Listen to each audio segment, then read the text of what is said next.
children, it's me Ghost Girl and I'm here with you guys for another video. Now in today's video I'm going to be announcing the 9th winner of my creative writing competition. So congratulations to Suitology for being the 9th winner of my creative writing competition, and their story is called A Home Invader Tries Every House in the Cul-de-sac. Now, even though this story is completely made up, it is something that could and probably does happen in the real world. So when I'm reading you this story, there probably is like a few lessons that could be learned by it. But anyway, congratulations once again to Suitology for being the 9th winner of my creative writing competition, and this is A Home Invader Tries Every House in the Cul-de-sac. When I was a teenager, I lived with my parents in a small cul-de-sac in the middle of nowhere. The nearest neighbourhood was over 4 miles away. One night, we got over a foot of snow, and we lived so far away from the main road I knew that it would be a while before our roads got ploughed. I went to my back door and looked at the snow that was draped over the trees. The snow was still falling heavily. I started to take pictures of the snow when I noticed footprints leading to my door, and then turning around and leaving. I noticed they had came from my neighbour's side and thought it was just one of his kids playing a joke. I then decided to go back inside. Once inside, I switched on my laptop and logged into Facebook. After scrolling for a bit, one of my neighbours posted, "Did someone knock on my door for me?"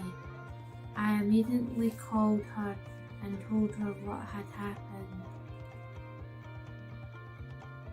I called one of my other neighbours as well and told him what happened and told him to check for footprints.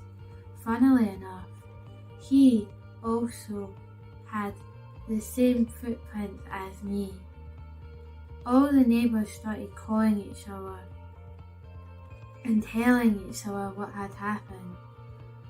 I called my neighbours at the far end of the cul-de-sac and they hadn't discovered any footprints. I then called my neighbour who lived next to her, and she said that she had found footprints that had led to her door but had not led away. I immediately phoned the police and told them that there was an emergency. They told us they couldn't get to us because the road still hadn't been cleared. The lady started freaking out a lot, so one of my neighbour's husbands came to get her. He entered the house and she left. We put a live recording cameras at every exit of the house and saw nothing. Around 7 p.m, a plough truck and 3 cop cars turned up.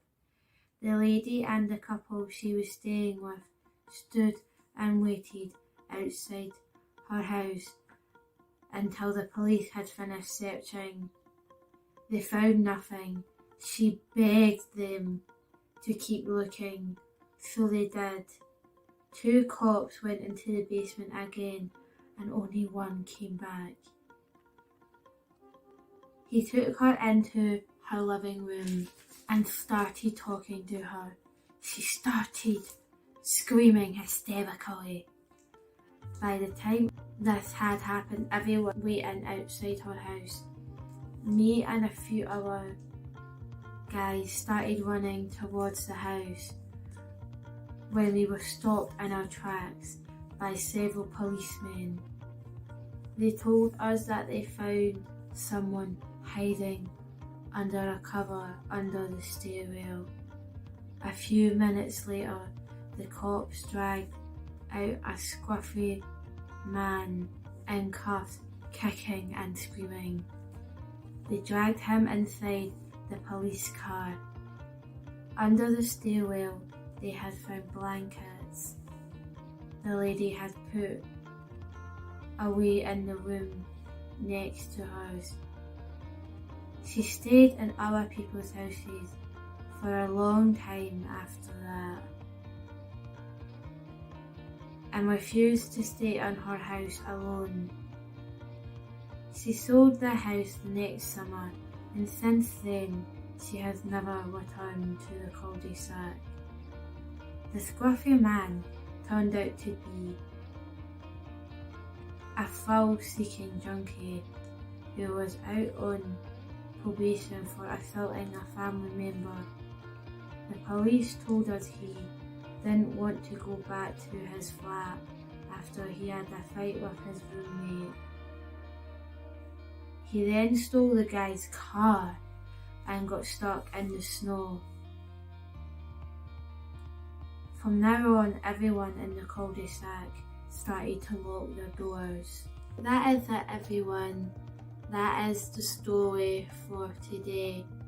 I think that a lesson that could be learned from this story, even though it's completely made up, is that it doesn't matter where you live, you should always make sure that you lock your doors and that your home is secure so that it doesn't get broken into, because you never know what could happen or who could be looking about and plotting to break into your house and steal things.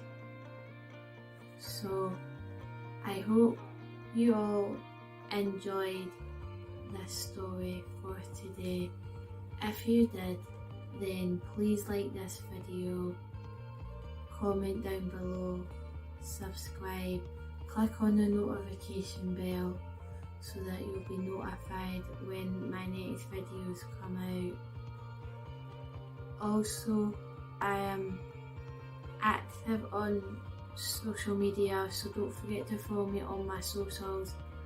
I'm on Twitter and I'm on Patreon, so if you could follow me on Twitter and support me on Patreon, I would be very grateful. Also, I am a psychic medium. I do psychic readings, so if you want a private channeled message reading or a private tarot card reading, they're £30 for half an hour.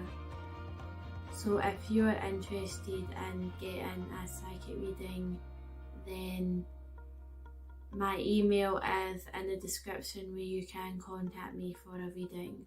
So I hope you all enjoyed this video. That is it for me today, guys. Goodbye, my spooky children.